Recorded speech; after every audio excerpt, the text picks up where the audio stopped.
قال ربی هب لی من لدنک ذریۃ طیبۃ انک سمیع الدعاء.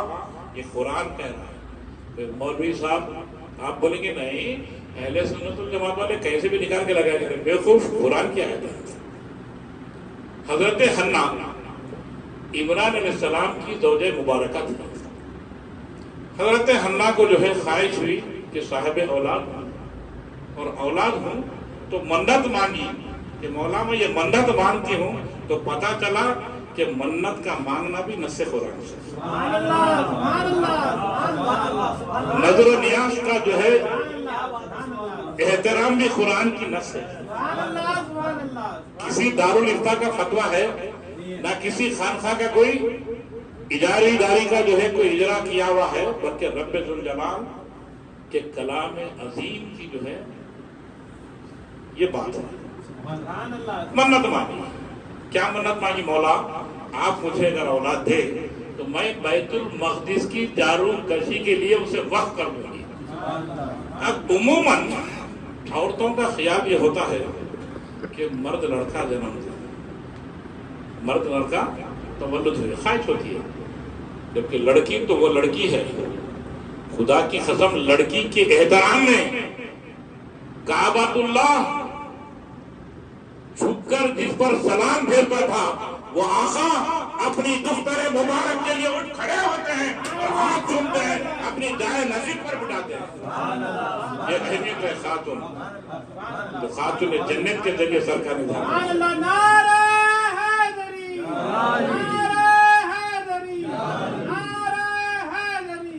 اگر آقا راستہ چلتے تو کوئی درخت، کوئی پتھر، کوئی پہاڑ، کوئی جانور ایسا نہیں ہوتا تھا جو آقا کی قدم بوسی کرتا تھا.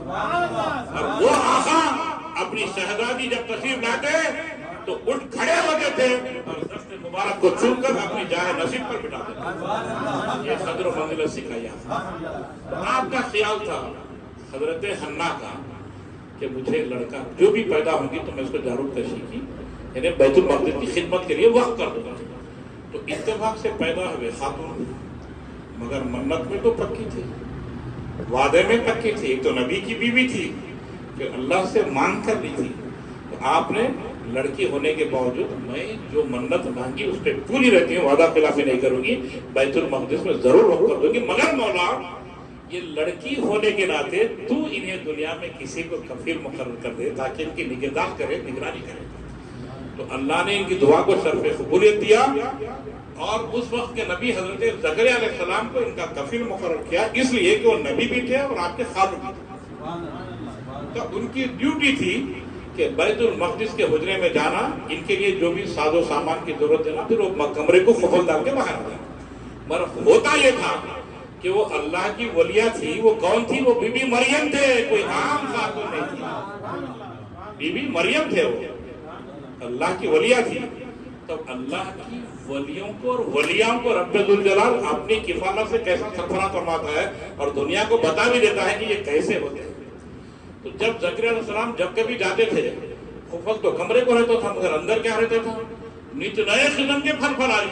وہ پھل نہ موسم کے حساب سے تھے نہ وہ قسم کی کوالٹی کا دستیاب تھی. جب دیکھے خوبصورت خوشبودار پھل. اب زکریا علیہ السلام نبی ہونے کے باوجود حیران میں آ گئے، یہ معاملہ کیا ہے، ماجرا کیا ہے؟ لانا تو میں لانا، کفیل تو میں ہوں. اب محمود پاشا قبلہ اگر کہیں ہے، سرپرست اعلیٰ تو ان کی نگرانی سے چلنا. اور انہوں نے کہتے ہیں دوسرے معاملے ہو رہے ہیں، پھر وہ بھی دنیا داری کے حساب سے نہیں، کوئی اور طریقے سے ہو رہے ہیں. تو اب نبی ہوئے تو بولے کہ یہ پھل دنیا میں کیا دستیاب نہیں ہے، پھر گرما کے سرما میں، سرما کے گرما میں، برما کے سرما میں، یہ عجیب. اور پھر اتنی خوشبودار، پھر آنا تو کون آنا بند کمرے میں، سوائے میرے کسی کو اجازت نہیں ہے. تو پوچھتے ہیں یا مریم انا لکی ھذا، یہ سب کہاں سے ہے؟ تو آپ جواب دیتی ہیں ہوا من عند اللہ، کہ یہ رب ذوالجلال کے پاس سے ہے. ان اللہ یرزق من یشاء بغیر حساب. آپ تعجب کی بات کیوں ہو؟ یہ سرما کے گرما میں، گرما کے برما میں، یہ رب جو چاہتا ہے جب چاہے جیسے چاہے کرتا ہے. بند کمرے میں بھی بھیج دیتا ہے اور بے موسم کے بے موسم میں بھیج دیتا ہے. اور یہ خوشبودار ہے، کوالٹی کے سرزمین دنیا میں ہوئی نہیں نہ ہوتی نہیں. آپ سمجھ گئے کہ یہ اللہ کی کوئی خاص بندی ہے، تو پھر نبی رب کے حکم کے بغیر کوئی کام نہیں کرتا، تو رب نے حکم دیا ہوگا کہ میری ولیوں کا مقام و مرتبہ تو بتا دو، تو کیسا بتا رہے ہیں؟ هُنَالِكَ دَعَا زَكَرِيَّا رَبَّهُ قَالَ رَبِّ هَبْ لِي مِن لَّدُنكَ ذُرِّيَّةً طَيِّبَةً إِنَّكَ سَمِيعُ الدُّعَاء، کہ وہیں مصلی بچھا دیا۔ ارے ولی تو ولی، ولیہ تو ولیہ، ولی ولیہ جس جگہ رہتے ہیں وہ جگہ بھی بافیض ہو جاتی ہے۔ تو آپ نے مریم کا وسیلہ نہیں دیا، ابھی دور کی بات ہے۔ مریم علیہ السلام کہ جہاں اڑتی بیٹھتی ہیں وہ جگہ کو وسیلہ بنا دیا۔ هُنَالِكَ دَعَا زَكَرِيَّا رَبَّهُ، وہیں گھر کے نماز پڑھ کے دعا کرے، مولا اس لڑکی کو دیکھ کر مجھے بھی اولاد کی خواہش ہوتی، وہ بھی لاولد ہے، ضعیف العمری کی پہنچ گئے تھے، تو دعا کرے مولا۔ تو اللہ رب العزت یہ ولیہ کے رہنے بسنے کی جگہ یعنی خانخواہ کی نسبت وسیلے کا قبول فرمایا، اور آپ کو بھی صاحب اولاد کی خوشخبری دیا۔ فَنَادَتْهُ الْمَلَائِكَةُ وَهُوَ قَائِمٌ يُصَلِّي فِي الْمِحْرَابِ أَنَّ اللَّهَ يُبَشِّرُكَ بِيَحْيَىٰ مُصَدِّقًا بِكَلِمَةٍ مِّنَ اللَّهِ وَسَيِّدًا وَحَصُورًا وَنَبِيًّا مِّنَ الصَّالِحِينَ، اور پھر کالج بھی بتا دیا کہ نام بھی بتا دیا کہ اے زکریا ہم تمہیں خوشخبری دیتے ہیں لڑکے کی، اور اس لڑکے کا نام یحییٰ ہوگا، اس سے پہلے یحییٰ دنیا میں کسی کا نام نہیں تھا، اور پھر وہ نبیوں میں سے ہوں گا، صالحین میں سے ہوں گا، اور حیادار ہوگا۔ یہ سب کوالٹی صفات بھی بتا رہے ہیں۔ پھر اس کے بعد بڑی لمبی بحث ہے کہ حضرت زکریا علیہ السلام پوچھتے مولا میں ضعیف ہوں، میری بیوی باندھ ہے، تو مجھے اولاد کیسے؟ تو پھر بات وہی ہوتی ہے ان اللہ یرزق من یشاء بغیر حساب، رب ذوالجلال جب چاہتا ہے نہ عمر کی کوئی خیر ہوتی ہے، نہ موسم کی کوئی خیر ہوتی ہے، نہ باندھ پانے کی کوئی خیر ہوتی ہے، نہ ضعیفی کی کوئی خیر ہوتی ہے، جب چاہے جسے چاہے نواز دیتا ہے۔ تو پتا چلا بولنے کا مطلب کہ وسیلہ جو لگائے ہیں وہ کسی اور کا نہیں لگائے، اللہ کے ولیہ کے رہنے بسنے کی جگہ کا لگائے۔ تو آج ہم جہاں بھی تشریف فرما ہوتے ہیں خانخواہوں میں جو اولیاء اللہ صالحین کے مدفن کی جگہ ہوتی ہے، ارے وہ ہستی تو ہستی ہے، وہ ہستی جس جگہ کو نسبت بخشتی ہے تو وہ نسبت بھی رب کی بارگاہ میں مقدس ہو جاتی ہے، مقدس ہو جاتی ہے، اور ان کی شان معمولی شان کی نہیں ہے۔ اولیاء کرام ارے یہ ایسے ہستیاں ہوتے ہیں کہ جنہیں دیکھ کر انبیاء و شہداء بھی رشک کرتے ہیں۔ عن عمر بن الخطاب رضی اللہ تعالی عنہ قال النبی صلی اللہ علیہ وسلم ان من عباد اللہ لاناسا معهم بانبیاء ولا شہداء یغبطهم الانبیاء والشہداء یوم القیامت بمکان من اللہ تبارک و تعالی عز و جل۔ حضور کریم علیہ الصلوۃ والتسلیم فرماتے ہیں صلی اللہ علیہ وسلم روز محشر اللہ کے کچھ بندے ایسے ہیں کہ روز محشر انہیں دیکھ کر انبیاء و شہداء رشک کریں گے، اور پھر وہ بندے ایسے بندے ہوں گے نہ انبیاء میں سے ہوں گے نہ شہداء میں سے ہوں گے۔ تو صحابہ کرام کا جب میں غفیر تھا تو جیسا یہ سنتے ہی صحابہ کرام برملا بول اٹھے یا رسول اللہ صلی اللہ علیہ وسلم تخبرنا من ہم، کہ آقا یہ کون خوش نصیب لوگ ہیں جنہیں ان کے مقام و مرتبے کو دیکھ کر جو اللہ نے ان کو عطا کریں گا انبیاء اور شہداء بھی رشک کریں گے۔ مولا یہ کون سے خوش نصیب بندے ہیں، ذرا ہمیں خبر تو دیجیے، تخبرنا من ہم، یہ کون لوگ ہیں؟ تو فقال علیہ الصلوۃ والتسلیم آقا دو عالم صلی اللہ علیہ وسلم فرماتے ہیں ہم قوم تحابون بروح اللہ لا غیر ارحام بینہم ولا اموال یتعاطونها فواللہ ان وجوہہم لنور وانہم لعلی نور۔ اللہ اکبر۔ کہ لوگوں تم جس قوم کے بارے میں جاننا چاہتے ہو، جن لوگوں کے بارے میں، جن گروہ کے بارے میں جاننا چاہتے ہو، جس کو دیکھ کر روز محشر اللہ نے جو انعام و اکرام عطا کرے گا اس پر انبیاء اور شہداء رشک کریں گے، وہ لوگ کون ہیں؟ وہ لوگ وہ ہیں، ان کی صفات یہ ہوں گی کہ وہ آپس میں جب محبت کرتے ہیں بغیر کسی خون رشتہ داری کے تو خوب محبت کرتے ہیں، ان کی صفت یہ ہوگا، ان کا وصف کہ آپس میں اللہ کے بندوں سے محبت کرتے ہیں بغیر کسی خوری رشتے کے، بغیر کسی مالی لین دین کے، اور پھر روز محشر اللہ کی قسم کھا رہے سرکار، ان کے چہرے 14ویں رات کی چاند کی مانند چمکتے رہیں گے اور وہ نور کی ٹیلوں پہ رہیں گے۔ لا يخافون اذا خاف الناس ولا يحذرون اذا حذر الناس وقرأ هذه الآية ألا إن أولياء الله لا خوف عليهم ولا هم يحزنون الذين آمنوا وكانوا يتقون۔ یہ آیت بطور دلیل آقا تلاوت کر کے فرماتے ہیں کہ روز محشر وہ دن ہوگا کہ سورج سوا نیزے پر ہوگا اور آدمی خود کے پسینے میں کان کی لوٹیوں تک ڈوبا ہوگا۔ وہ عالم میں یہ لوگوں کو اللہ رب العزت ایسا مقام عطا کرے گا اس کے حبیب کے صدقے طفیل میں، اس کے اہل بیت و اطہار کے صدقے طفیل میں، کہ نور کے تیروں پہ گامزن رہیں گے اور 14ویں رات کے چاند کے مانند ان کے چہرے چمکتے رہیں گے۔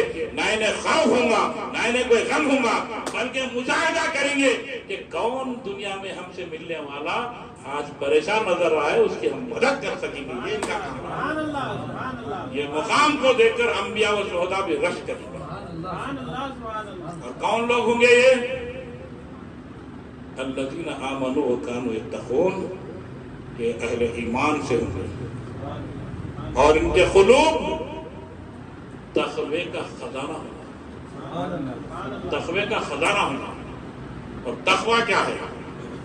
لمبی داڑھی چھوڑے تو تقوی، شملہ بدے تو تقوی، داڑھی نہیں ہے تو تقوی نہیں، داڑھی چھوٹی ہے تو تقوی نہیں، یا داڑھی منڈے ہوئے تو تقوی نہیں، یا سر پہ ٹوپی ہے تو تقوی، ٹوپی نہیں ہے تو تقوی نہیں۔ لا، مولا کائنات رضی اللہ عنہ و کرم اللہ وجہ الکریم تقوی کی تعریف میں فرماتے ہیں التقوی ہی الخوف من الجلیل، تقوی اس چیز کا نام ہے کہ رب ذوالجلال کے خوف کا نام تقوی ہے۔ داڑھی ٹوپی جبہ خطبے کا نام تقوی نہیں،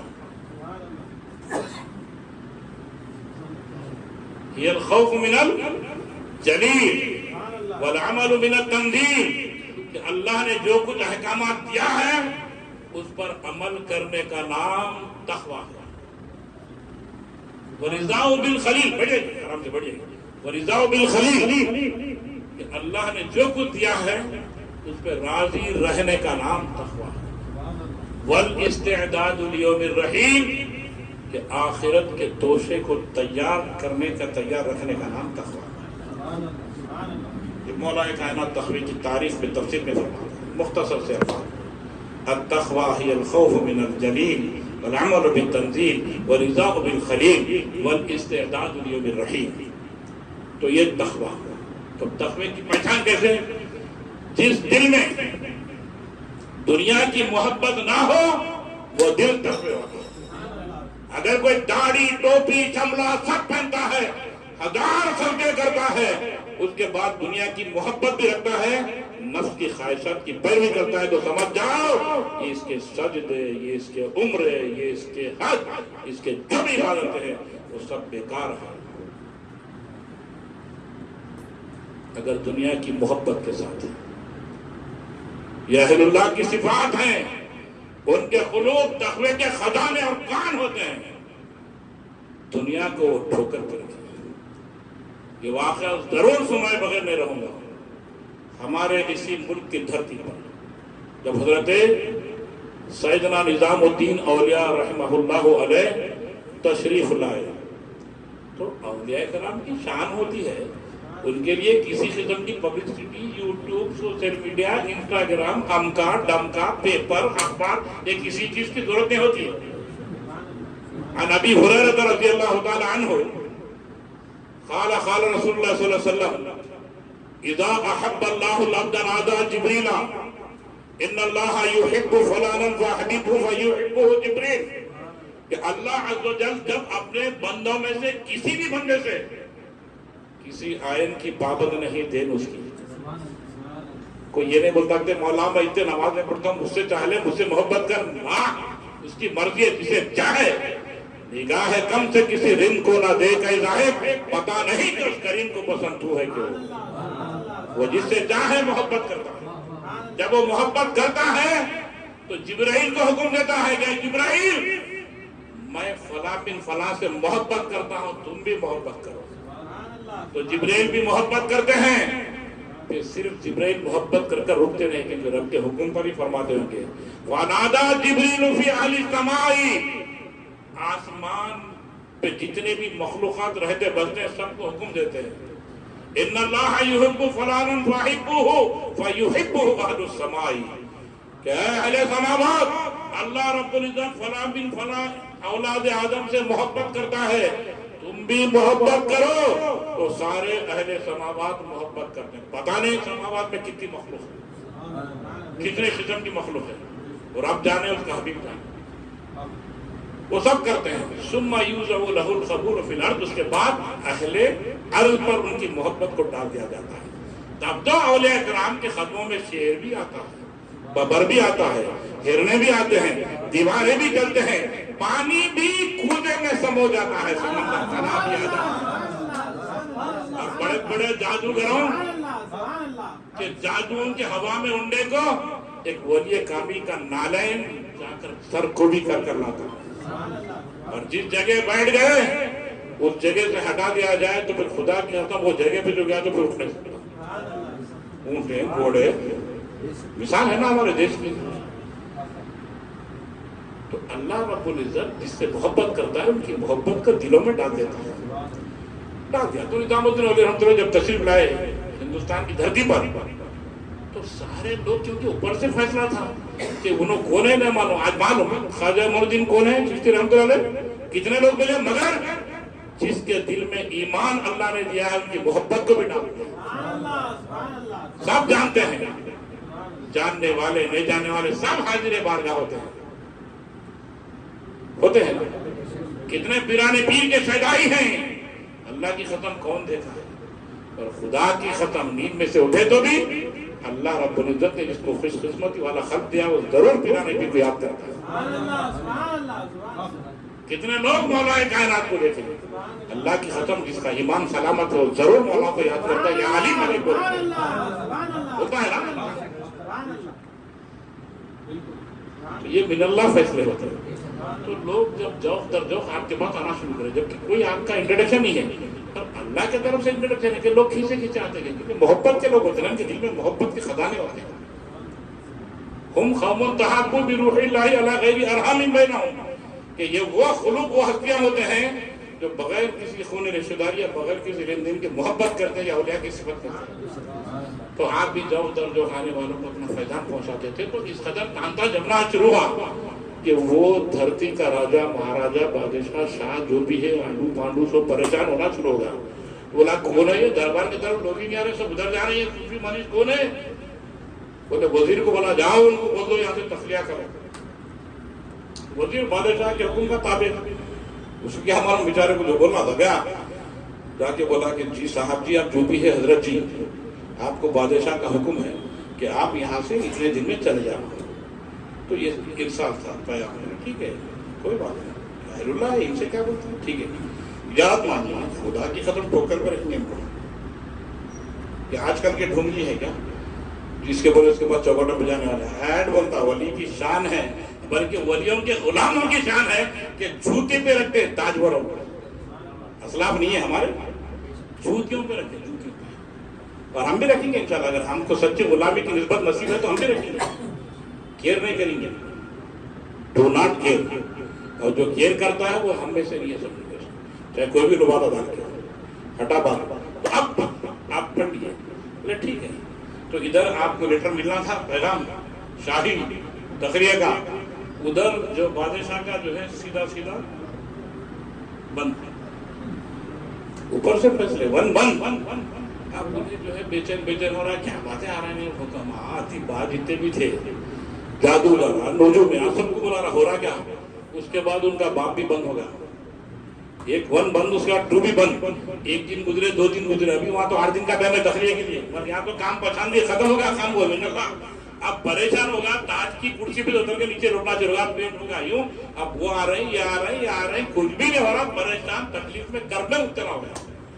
اس کے بعد پورے پہلے کے لوگ بھی جو ہوتے تھے رجوع میں، آج کل کے چیٹرز نہیں ہوتے تھے، چھوٹ جو چیٹنگ چلے آج کل کچھ بھی نہیں ہوتا. یہ مولوی عاملہ جادوگر چور ان کے پاس تو ہے ہی نہیں، وہ خالی سائیکالوجسٹ کہتے ہیں، وہ پکے تھے. انہیں بولا کہ ٹھیک ہے یہ دوا سے چورن سے کام نہیں ہوتا، چورا نہ کھائے اور پیٹ بھر گیا اور پھول گیا، دوائیں دے پیٹ میں اور پھل گیا پھول گیا ختم، اب مرنے میں. تو بولے ایک رجوع میں آ کے بولا یہ معاملہ ہم سے ہونے کا نہیں ہے نا، دواؤں سے ہونے کا ہے. آپ نے کسی اللہ والے کی دل آزاری کی کیا؟ وہ وزیر بڑا چالاک تھا، بولا کہ صاحب وہ جو تھے وہ اللہ والے نظر آ رہے تھے، وہ اس کا کچھ دکھ رہا خستہ. ارے جاؤ تم جاؤ، اب کچھ بھی مجبوری جانا ہے. تو پھر گیا. بولے حضرت جی آپ کو جو ہے بادشاہ سلامت فرماتے ہیں، راجا مہاراجا جو بھی ہے کہ آپ یہاں سے تخلیہ مت کریں، تھوڑا طبیعت خراب ہے کچھ دیکھ لیتے. بولے میں ڈاکٹر ہوں، میں حکیم ہوں. بولے کچھ بھی نہیں تھوڑا سا جو ہے آپ ذرا رحم. تو بڑے رحم دل ہوتے ہیں. تو بولے ٹھیک ہے خود تکلیف ہے تمہارا بادشاہ راجا، ہاں خود تکلیف ہے. تو بولے ایک ٹھیکری منگا کے اس کو لکھ دیا، اس کو پڑھنا نہیں، جانا کسی بڑے کنڈے میں اس کو بٹھانا اور نیچے رکھ دینا.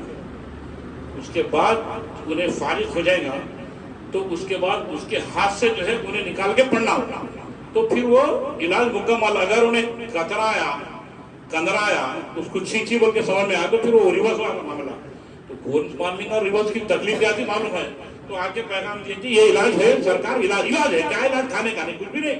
اٹھا کے بڑی مشکل سے پیٹلے کو بٹھا کے اس کے بعد اس کو جو ہے رکھتے فارغ ہو گیا. تو بولے ابھی علاج پورا نہیں ہوا. وہ نکال کے پڑھا، کیا پڑھنا ہے اس میں؟ پڑھنا ہے تو پھر ریورس. کہاں کا ریورس؟ پڑھیں گے پڑھے. تو اس پہ لکھا ہوا یہ تھا، ارے بدبخت تو جس کو گندگی سمجھ رہا کہ اس نے ہاتھ میں ڈال کے نکال کے پڑھنے کا، تو تیرا تخت و تاج، تیری بادشاہت ہمارے پاس اس سے بھی زیادہ گندی ہوتی ہے.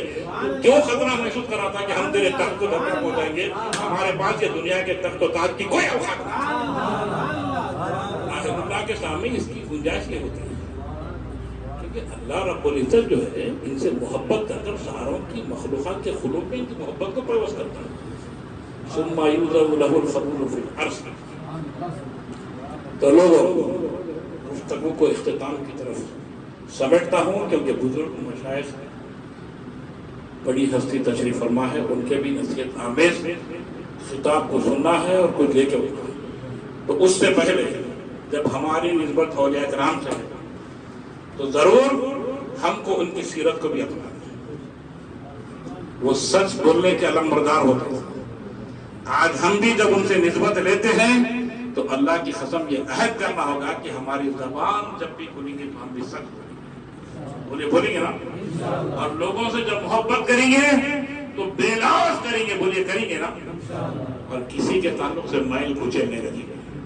ہر اولاد آدم ہمارے لیے ہمارا عزیز ہے. یہ اولیاء کی صفات ہے، ان کا شیوا، ان کی شان ہے. یہ خانقاہ کی یہی تو لکھا. آج ہر کسو ناقص آتا ہے نا، ماننے والے بھی آتے ہیں، نہیں ماننے والے بھی آتے ہیں، پر فیضان تو سب پاتے ہیں. تو حدیث سے قدسی ہے، یہ محبت کبھی رائے گا نہیں جائے گا. اللہ رب العزت روز محشر فرمائے گا این المتحابون بجلالی، اے لوگوں کہاں ہے جو میری خاطر آپس میں محبت کرنے والوں؟ الیوم اذلہم فی ظل یوم لا ظل الا ظلی. آ جاؤ آج میرے سائے کے نیچے آ جاؤ، آج میرے سائے کے علاوہ کوئی اور سایہ ہے ہی نہیں. تو لوگوں روز محشر وہ تپتے ہوئے سورج کی گرمی سے اگر بچنا ہے تو پھر ہزاروں سجدے تو نہیں بلکہ جو 5 وقت نماز فرض ہے اتنا پڑھ لیے تو بس ہے. مگر آپس میں محبت کو ترجیح دو تو رب ذوالجلال کے سائے کا جو ہے آپ کو فیضان ملے. بولیے آپس میں محبت کریں گے نا. اور آج کمی ہے محبت، اس لیے کفار و مشرکین ہم پر غالب آ رہے ہیں. لوگوں ہم آپس میں اٹوٹ ہو جاؤ، اتحاد و اتفاق کی شمع کو روشن کرو. ارے کوئی بھی محبتوں کو پھر سے لوٹا لو، یا اولیاء کرام کا واسطہ، یا اہل بیت و اطہار کا واسطہ، رب ذوالجلال کے احکامات کا واسطہ. آج عہد کر کے اٹھنا پڑے گا. جتنے بھی لوگ ہیں اتنے بھی اگر متحد ہوں گے تو پھر اس کا فیضان اور بھی لوگوں کو پہنچے گا. آج جب اٹھیں گے کسی ایک کے تعلق سے رمق برابر بھی خلیص نہیں لے کے اٹھیں گے. بولیے ہر بڑے چھوٹے کا احترام کریں گے، ہر کالے گورے کا احترام کریں گے، ہر مالدار و غریب کا احترام کریں گے.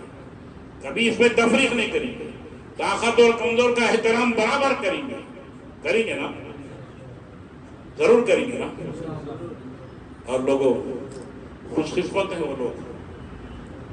اللہ رب العزت فرماتا ہے وَجَبَتْ مَحَبَّتِي لِلْمُتَجَالِسِينَ فِيهَا، میری محبت کے خاطر جس نے بھی مجالس سے ذکر کو سجایا میری محبت ان پر واجب ہو گئی.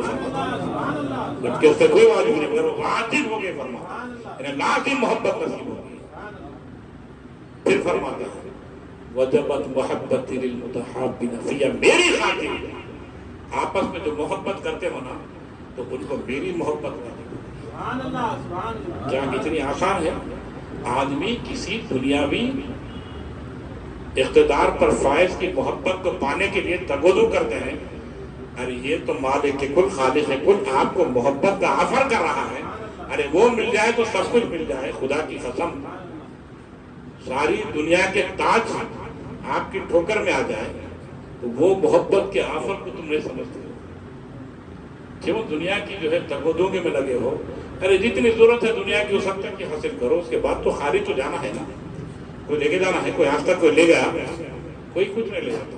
جتنی ضرورت ہے اس کو خوشی کے ساتھ پوری ہو گئی تو الحمدللہ یہی تقویٰ ہے. وَرِضَاءُ بِالْخَلِيلِ، یہ اولیاء کرام کی تعلیمات ہے، یہ حدیث اور قرآن کے ذریعے. تو اس کو اپنانا ہے. بولیے اپنائیے نا، یا نہیں صرف سننے سنانے کے لیے نہیں، یہ تو منون عمل کرنے کے لیے. آپس میں محبت، گھر میں ہو، باہر ہو، پڑوس میں ہو، اڑوس میں ہو، جہاں کہیں بیٹھیں گے تو خوب محبت کریں گے. اگر ہماری محبت ایسی ہوگی تو مجال نہیں ہے کسی کی کہ تیر کمان کا جو ہے اشارہ لے کے کہیں مسجدوں کی طرف کہیں بارگاہ کی طرف کرے. خدا کی قسم جیسے وہ بادشاہ کا 1-2 جو بنوا تھا نا، اگر آج بھی ہم آپس میں محبت کریں گے تو اللہ کی محبت ہم پہ آ جائے گی. ہم اللہ کے ولی ہوں گے تو پھر ہمارے دل کو تکلیف ہوگی تو خدا کی قسم ان کے ہاتھ کو فارغ مارے گا، ان کے ہاتھ محفوظ ہو جائیں گے. آج ان کی ہمت اس قدر بڑھ گئی کہ حیدرہ کرار کے نام سے مانون سرزمین پر ان کے عزائم ارے کدھر اور ہوتے ہوں گے وہ الگ بات ہے. خدا کی قسم حیدر کرار سے مانون سرزمین کے شہر پر اگر ایسا کریں گے تو خدا کی قسم ہم کوئی کمزور نہیں ہیں، ہم کوئی بزدل نہیں ہیں. ہمارے ایمان کو جوش آنے مت دو. اللہ کی قسم دنیا تو دنیا ہی ہے. اگر ہماری زبان رب قدیر کی بارگاہ میں اگر آواز بلند کرتی ہے تو تم تہس نہس ہو جاؤ گے. انڈر اسٹیمیٹ نہیں کرنا. تو بہرحال صرف اس بات کی ہے کہ ہم آپس میں محبت سے رہنا ہے اور اللہ کے خوف کو ہمارے دل میں بسا لینا ہے. تو پھر دنیا کا کوئی خوف ہم پہ طاری نہیں ہو سکتا، کوئی دنیا کی کوئی طاقت ہمیں ڈرا نہیں سکتی. شرط اس بات کی ہے کہ ہمیں رب ذوالجلال کا خوف ہونا. دنیا بھی کامیاب ہوگی، آخرت بھی کامیاب ہوگی. اور یہ بڑی نعمت ہے، ہزاروں لاکھوں کروڑوں سجدوں پر بھاری ہے رب ذوالجلال کا خوف. رب ذوالجلال فرماتا ہے روز محشر جب دوزخ میں جائیں گے، جنت میں جائیں گے تو فرشتوں کو حکم دے گا اخرجوا من النار، کہ اے فرشتوں دوزخ میں سے نکالو. فرشتے حیران ہوں گے مولا کس کو نکالیں، اس کو ڈالنا تھا ڈالے. تو بولے گا من ذکرنی یومن او خافنی فی مقامی، ارے کوئی ایک دن بھی میرے لیے میرا ذکر کیا ہے اس کو بھی نکالو. کسی ایک مقام پہ میرا خوف کھایا تو اس کو بھی نکالو، اس کو بھی نکالو. لوگوں اللہ سے خوف، اللہ سے خوف یہ بڑی نعمت ہے، ہزاروں سجدوں سے بھاری نعمت ہے. اور انہیں سجدے بھی اللہ کے خوف کے ساتھ ہے تو حضرت کی بارگاہ میں قبول ہے، تقوی کے ساتھ ہے. اور جس دل میں تقوی ہوتا ہے نہ اس دل میں جھوٹ ہوتا ہے، نہ اس دل میں حرص و طمع ہوتی ہے، نہ اس دل میں حسد ہوتا ہے، نہ اس دل میں بغض ہوتا ہے، نہ اس دل میں عناد ہوتا ہے، نہ اس دل میں چغلی ہوتی ہے، نہ اس دل میں غیبت ہوتی ہے، نہ اس دل میں کسی کو ڈیش دینے کا اور کسی کی عزتوں سے کھیلنے کا بت ہوتا ہے. سارے اصنام سے پاک ہوتا ہے. تو تب کہیں وہ سجدہ ہوتا ہے کسی نے کیا خوب کہا، وہ کہاں کیا کہا، کیوں کہا، وہ الگ بات ہے، مگر بات تو بڑی اچھی کیا. میں جو سر پہ سجدہ کبھی ہوا تو زمین سے آنے لگی صدا، تیرا دل تو ہے صنم آشنا، تجھے کیا ملے گا نماز میں. ارے صنم آشنا سے مراد جھوٹ کا بت، غیبت کا بت، بزدلی کا بت، بے ایمانی کا بت، بڑوں کی بے ادبی کا بت، بغض اہل بیت کا بت، بغض اولیاء کا بت، بڑوں کی بے ادبی کا بت، ماں باپ کی نافرمانی کا بت، اتنے سب لے کے جو ہے تو آئے گا تو کیا ملے گا تجھے. یہ سب کو خالی کر، اس کے بعد تو سجدہ کر. خلوص سے دل کا ایک سجدہ، اور اس سجدے کے کیا کہنے، سرک آیا وہی کعبہ جہاں ہم نے جبی رکھی.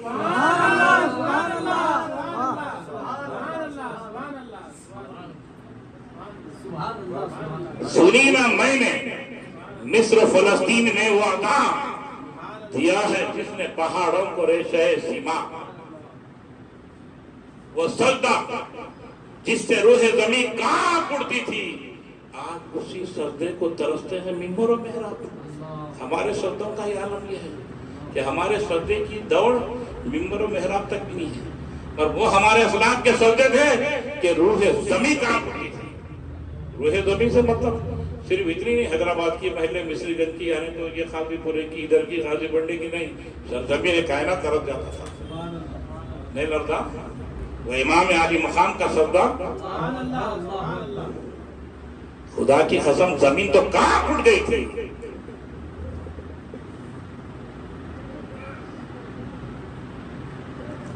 لوگوں، یہ چند نصیحتوں کے ساتھ، یہ چند گزارشات کے ساتھ، یہ مختصر سے جو احادیثیں میں نے پیش کی اس کو محفوظ رکھیے، اور صرف نہ محفوظ رکھیے بلکہ روز اس کی حفاظت کے ساتھ مل و عمل کرنے کی کوشش کریے. آسان باتیں ہیں کہ آپس میں محبت کرو اگر ہمیں اولیاء سے نسبت ہے. اور اولیاء سے نسبت اس بات سے ضروری ہے کہ ان کا فیضان لینا ہے. ان کا فیضان دنیا میں بھی اٹھانا ہے، آخرت میں ہم جیسے گناہگاروں کی شفاعت پانا بھی ہے. اور یقیناً یہ اولیاء کرام جو مزاروں میں بھی اگر آرام فرما رہے ہیں تو آپ تو ہم کو ضرور دیکھ رہے ہیں، اور ضرور روز محشر دوزخ کے اور ہمارے بیچ میں آڑ اور ڈھال کے مارے گئے. اور نہ صرف رہیں گے، رب ذوالجلال سے تقاضا کریں گے، مولا ہمارے زندگی میں بھی ہمارے پردہ فرمانے کے بعد بھی یہ آتے تھے، کچھ تو ہماری شان بیان کرتے تھے، اور شان بھی اپنی مرضی سے نہیں، آپ نے جو ہماری شان بیان کی ہے اسی کو دوہراتے تھے. آپ کے حبیب کریم علیہ الصلوۃ والتسلیم نے جو ہمارے لیے ارشادات فرمائے تھے اس کو یاد کرتے تھے. مولا یہ کیسے دوزخ میں، تو میں نے حدیث شریف کو سنا دیا کہ رب ذوالجلال بولے گا کہ کون دوزخ، جاؤ نکال لو تم جس کو پہچانتے ہو. تو ضرور ان سے پہچانت رکھنا لازم ہے، کیونکہ دنیا میں کسی اثر رسوخ آدمی سے شناسائی بنائے رکھنا کتنا سمجھتے ہو. نبی کے وقت ضرورت دنیاوی معاملات میں، عالم اسباب میں ضرورت پڑی تو ان سے جان پہچانا تو امیڈیٹ فون آ جاتا، انہوں امیڈیٹ آ جاتے، ٹھہر جاتے. تو یہ تو وہاں کا معاملہ ہے. اور دنیا میں بھی اولیاء کرام کی بارگاہوں کو جانے سے بلائیاں تو آفات دور ہوتا ہے، ضرور دور ہوتا ہے. فائد ان کا خالی نہیں ہوتا. یقین مانو جو کوئی بھی اگر بلائیاں تو آفات میں گھرے ہوا ہے تو ضرور بزرگان دین کی مزار کی زیارت کر لو. اللہ کی قسم اللہ پاک ان کے صدقے میں تمہارے بلائیاں کو دور کر دے گا. جیسا کہ ابھی ایک ولی کامل کا قصہ سنا ہے کہ نماز جنازہ کا جو معاملہ ہے وہ فرض کفایہ ہے. اگر میت گناہگار ہے تو نماز جنازہ پڑھنے والوں میں اگر ایک بھی بندہ مومن ہے تو اس کے دفعے میں اس کی بخشش ہو جائے گی. اگر جنازہ ولی کامل ہے، صالح ہے، انعام یافتہ ہے تو اللہ کی قسم ان کے دفعے میں ساروں کی بخشش ہو جائے گی. جب ہم مزاروں کی زیارت کرتے ہیں، اگر صاحب میت کسی تکلیف میں ہے تو ہمارے اوپر والے جو پڑھتے ہیں ان کے وقت ان کی تخفیف ہو جاتی ہے. اگر صاحب میت نیک ہے درجات بلندی کا تمغہ پہنی بھی ہے، تو ہم جیسے گناہگار جب ان کی زیارت کرتے ہیں تو ان کے زبان میں ہمارے گناہ بڑھتے ہیں۔ نعرے تکبیر، نعرے تکبیر، نعرے رسالت، نعرے رسالت۔ جدھر دیکھو ادھر ٹینشن ٹینشن ٹینشن ٹینشن، پریشان پریشان، حیران بورا۔ اس کی وجہ کیا ہے؟ ڈاکٹر کہنے جاتے ہیں ڈاکٹر صاحب ہال گھبراہٹ بہت ہو رہی، اب انہیں انگلش میں بولتا ٹرمینالوجی پالپیٹیشن ہو رہا ہے، پلس چیک کرتا، پی آر، بی پی، اس کے بعد آکسیجن 90 کے اوپر ہے، 90 کے نیچے ہے، اوپر نیچے پورا چیک کر کے اس کے بعد کچھ بھی دیتا، اس سے کم تھوڑا ہی ہوتا۔ ارے سرکار دو عالم صلی اللہ علیہ وسلم فرماتے ہیں، کیا فرماتے ہیں؟ اذہب فی الدنیا یریح القلب والجسد، دنیا کی محبت سے تو بے رغبتی اختیار کر، تیرے قلب اور تیرے جسم کا راحت اور سکون ہے۔ آقا فرما کی یہ دوا ہے۔ والرغبۃ فی الدنیا تکثر الہم والحزن والبطالۃ تخسی القلب، تخسی القلب، کہ دنیا کی رغبت تیرے لیے رنج و غم کا ذریعہ ہے، رنج و غم کے سیلاب میں ڈبو دے گی۔ والبطالۃ تخسی القلب، یعنی فحش کلامی تیرے قلب کو سخت کر دے گی۔ اب فحش کلامی بولتے دائرہ محدود، ہمارے پاس کا جو بالکل دکنی لینگویج میں اور بالکل اجل الجاہلین کی طرز میں سمجھاتا ہوں، مدر سسٹر بولتے فحش کلامی سمجھ گئے نا بات کو؟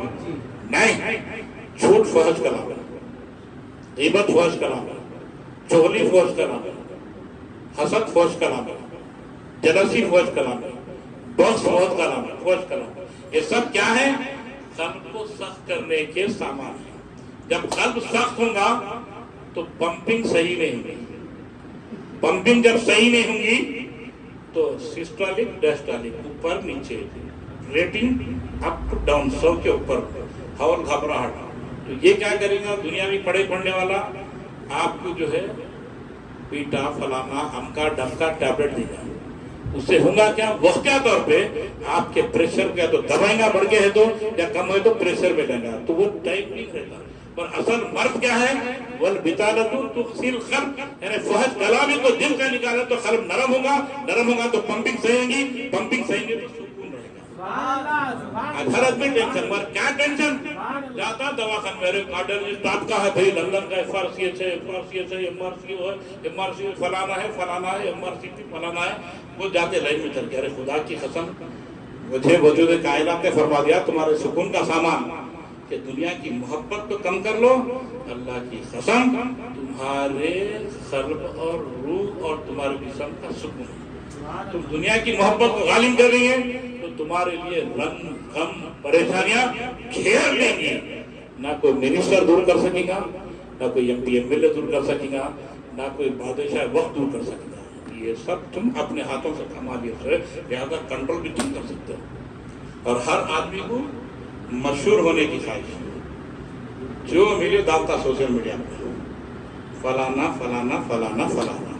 ایک شخص آیا، مینار خدری صاحب توجہ چاہتا ہوں، صوفی صاحب ایک شخص ہے، اتى النبی صلی اللہ علیہ وسلم رجل فقال یا رسول اللہ صلی اللہ علیہ وسلم دلنی علی عمل اذا عملته احبنی اللہ واحبنی الناس۔ مولا ایک ایسا نسخہ بتا دیجئے کہ وہ نسخے پر جو میں عمل کروں تو لوگ بھی مجھ سے محبت کریں اور اللہ بھی مجھ سے محبت کرے، لوگوں کے دلوں میں بھی میری چھاپ آ جائے اور اللہ بھی مجھ سے محبت کرے۔ یہ دو باتیں پوچھا تو آقا فرماتے ہیں اذهب فی الدنیا یحبک اللہ، تو دنیا کی محبت کو چھوڑ دے، اللہ تجھ سے محبت کرے گا۔ فیما فی ایدی الناس یحبک الناس، لوگوں کے پاس کیا ہے تو سے غنی ہو جا، لوگ بھی تجھ سے محبت کریں گے۔ یہ دو نسخے، نہ اخبار میں اشتہار دو بولے، نہ خوب اس کا استعمال کرو بولے تشہیر کا، نہ کوئی ایسی اور کوئی جواں مرضی دکھا بولے، صرف اتنا عمل کرو بولے کہ دنیا کی محبت کو تو چھوڑ دے، اللہ کی محبت نصیب ہو جائے گی. اور لوگوں کے تگودو میں مت پر ڈھو میں کہ ان کے پاس کیا ہے، ان کے پاس کیا ہے، اس سے بے نیاز ہو جا، لوگ بھی تجھ سے محبت کریں. یہ اولیاء کی شان تھی. اولیاء ویسی بے روز محبت کرتے تھے، کسی کو دیکھ کے نہیں محبت کرتے تھے. کوئی کالا ہے، کوئی گورا ہے، کوئی پیسے والا ہے، کوئی غریب ہے، کوئی طاقتور ہے، کوئی کمزور ہے، کوئی اثر و رسوخ والا ہے، یہ سب نہیں تھا ان کے پاس. ابن آدم ہے، ابن آدم ہے. تو محبت کرے تو اللہ کے لیے محبت کرتے تھے. للمتحابین فی اللہ وجبت محبت للمتحابین فی اللہ. تو آج ہم بھی ویسے کریں گے نا، بالکل کریں گے. یہ بات پہ قائم ہے، کیونکہ خانقاہ کا نظام یہی میں ہمیشہ کہتا ہوں کہ جب آئے تو کچھ خلق کی صفائی کے ساتھ اور کچھ لے کے اٹھنا ہے، کچھ لے کے اٹھنا ہے. تو آج لے کے اٹھنا ہے کہ ہم آپس میں اتنے رہنے والے نہیں، سب کے ساتھ گھر میں جاؤ، باہر جاؤ، کہیں بھی جاؤ، کہ خوب محبت کریں گے. کریں گے نا؟ بولیے. اور بے لوث کسی کے ساتھ ہمارا سلوک ہوگا، چاہے کوئی بھی ہو، امیر ہو یا غریب ہو، فقیر ہو یا بادشاہ ہو، طاقتور یا کمزور ہو، سب کے ساتھ ہمارا سلوک انسانیت پر ہے. وما علینا الا البلاغ.